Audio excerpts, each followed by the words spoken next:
Basically, the world did change. And what happened is we are facing today 21st century paradox, and that's what we show you here. And it's a huge paradox that we are all facing. And what are we talking about? On one side, it seems to us that the world became very flat, right? Everybody speaks English. There is like a global English wherever you go. As long as you speak English and you know some kind of English and some kind of a level, you manage, you find your way. It's very easy to fly. It's very easy to find people on LinkedIn. It's very easy to start communicating with people from different countries all over the world. So it seems as if the world is very flat.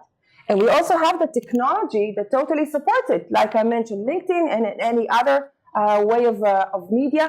Also, when we talk about personal life, we know that we chat with people from all over the world. We get support on different websites using the chat.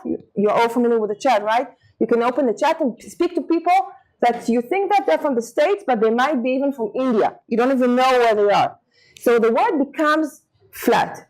But on the other side, basically we speak English, but do we speak the same English? There is one English for the States, and there is another one for the UK, and there is a totally different one for India. This is one. And also, when someone says something in English, do you really understand what is below the line? What do they mean?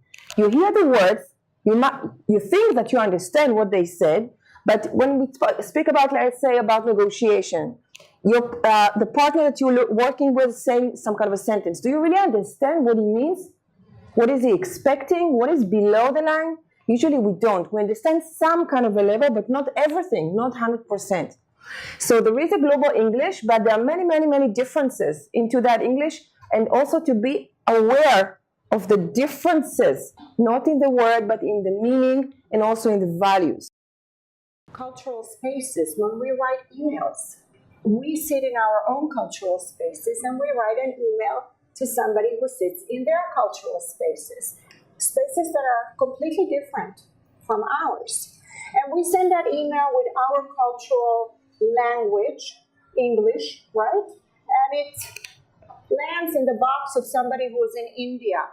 But what they read is not what we meant to say, because they read it from their own cultural aspect.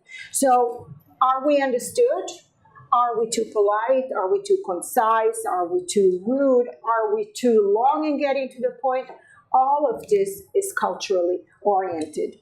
So the world has indeed changed from what it was, but the solutions have remained the same. And the solutions are people skills.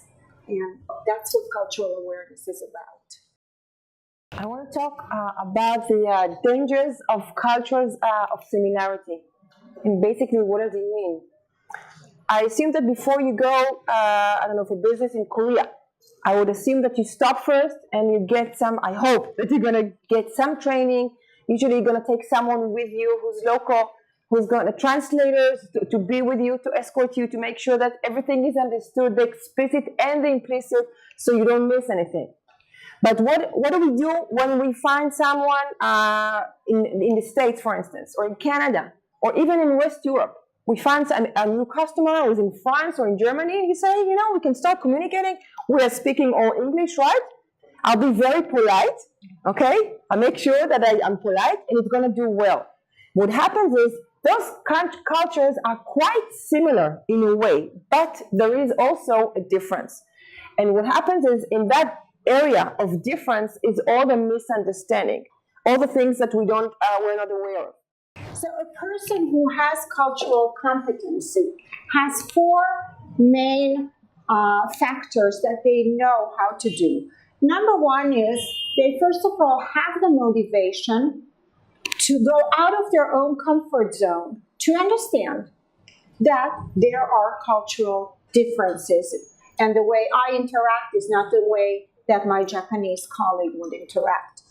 The second is they have the knowledge, they've learned to apply skills to adapt their behavior to that of the culture they're interacting with, so that they can lead and manage effectively cross cultures.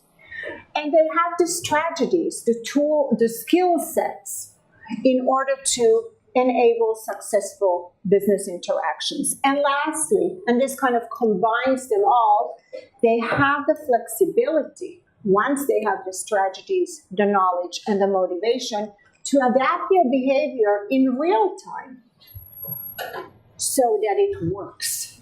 Okay, by understanding that what we have here on the table are cultural differences and not personality differences.